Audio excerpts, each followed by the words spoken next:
Hi, I'm Lori Scudder, and I'm the Sexual Assault Response Coordinator for Seymour Johnson, and I am the Program Manager for the Sexual Assault Prevention and Response Program here.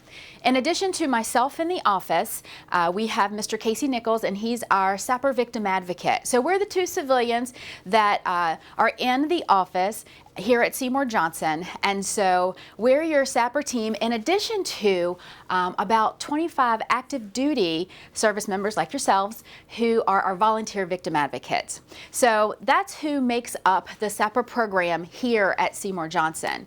So what I want to do for you guys today is to let you know just a few key things about the program, some things that people typically get wrong or maybe misunderstand, and just maybe clarify some things for folks and make sure that you know what to do. If someone reports to you, you know how to reach us, you know where we are, you know who we are, and you have an idea of what we do.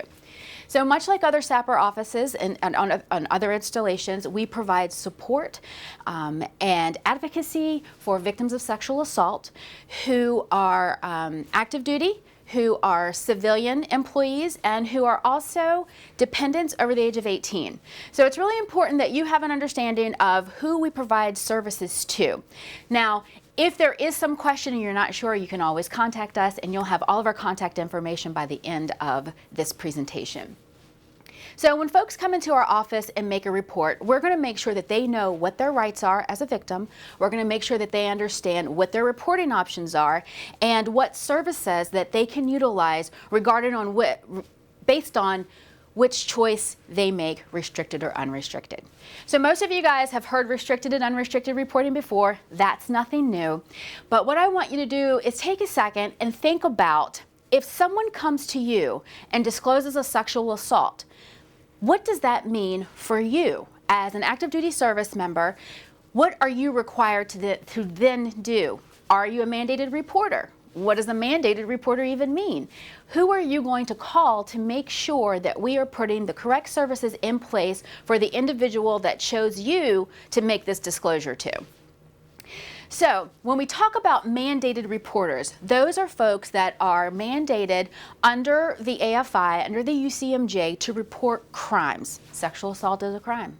So we want to make sure that if you fall into that mandated reporter category, that you notify the correct individuals.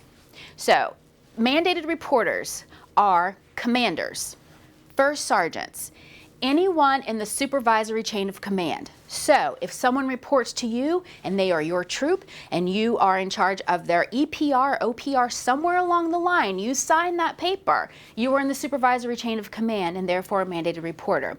OSI, security forces, any law enforcement fall into that category as well. So if a person reports to you and you do not fit into one of those categories, then you're not a mandated reporter. And so what that means is that the person maintains the option for a restricted report. And that can mean a lot to someone who's still trying to make some decisions about what they would like to do next. So restricted report, meaning they do not want command notification, they do not want an investigation, so no notification to any type of investigative agency. If someone has a restricted report, they can make that confidential disclosure to anyone in my office, so the SAPR office, any of our volunteer victim advocates. They can make that disclosure to medical personnel. Sometimes people need medical attention after a sexual assault or some type of follow-up care. So your primary care doc is a place that you can make that disclosure. Mental health. Mental health is also a safe place. They can take confidential disclosures as well. They do not report to the command as far as a sexual assault goes, and they do not report to law enforcement. And chaplains, of course, have confidentiality across the board. They are another safe place to make a disclosure. Our MFLACs are another safe entity that someone can talk to, get information, resources, and it's another safe place for folks to go. So that restricted report, the individual gets support from our office for as long as they want to. They can have a victim advocate, again, for as long as they wish to engage with that advocate. And we can make sure that we are putting all of the other helping agencies in place that they might need for however long that they need those services.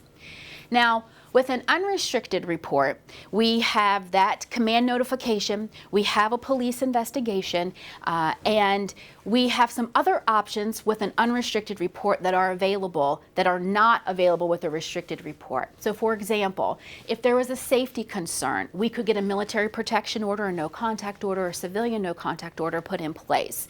We can't do that if the report is restricted because we can't notify those proper entities. So that's available with an unrestricted report. Another tool that we have with an unrestricted report is going to be an expedited transfer. So for example, if the service member reports to us, they make their statement to OSI, and then they request to have essentially an out of cycle PCS. That's what an expedited transfer is, and it's done in a faster fashion, if you will, than a typical PCS works. And so we can help someone get to a duty station that's CONUS where they might be closer to a stronger support system than what they might have here. So those options aren't available with a restricted report, but all of the other options as far as mental health, medical, chaplain services, support from our office. You can even speak with a special victims counsel. All of those things are available with both reporting options. Now, I know I've probably said a lot of things really quickly, and I know that this isn't the first time that you've heard this information. So I'm going to just try to move along as fast as I can. All right, so with those reporting options, someone comes to you, they make that disclosure. My hope is that you would recommend our office and give us a call if you have any questions, concerns. Maybe you don't remember anything that I say except for our contact information at the end of this, and that's fine because we are available 24 hours a day, 7 days a week. Even with everything that we have going on right now, we still have a 24-hour response capability. So we're going to make sure that no matter where someone is, we can get them the assistance that they need. So if someone needs to meet us at the office, if someone needs us to meet them at the emergency room, we can make those things happen.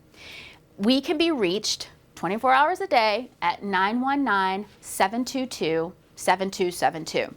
Now, that's the duty hotline number, and that number is, again, it's manned constantly. Currently, I am carrying that duty phone. Additionally, our SAPR victim advocate, Mr. Casey Nichols, that I mentioned earlier, he carries it, as well as our volunteer victim advocates. So there's someone that's credentialed and experienced that is available to answer your phone call, to answer any questions that you might have 24 hours a day. So where can you find us? So we are currently located in the contracting building, and that is building 2903. It's the one-story building that sits in between the wing headquarter building and the MPS building, MSG building. So we're the one-story building. We sit in between the two-story buildings. We're right behind the fountains with the planes up front, and we're in Suite 100.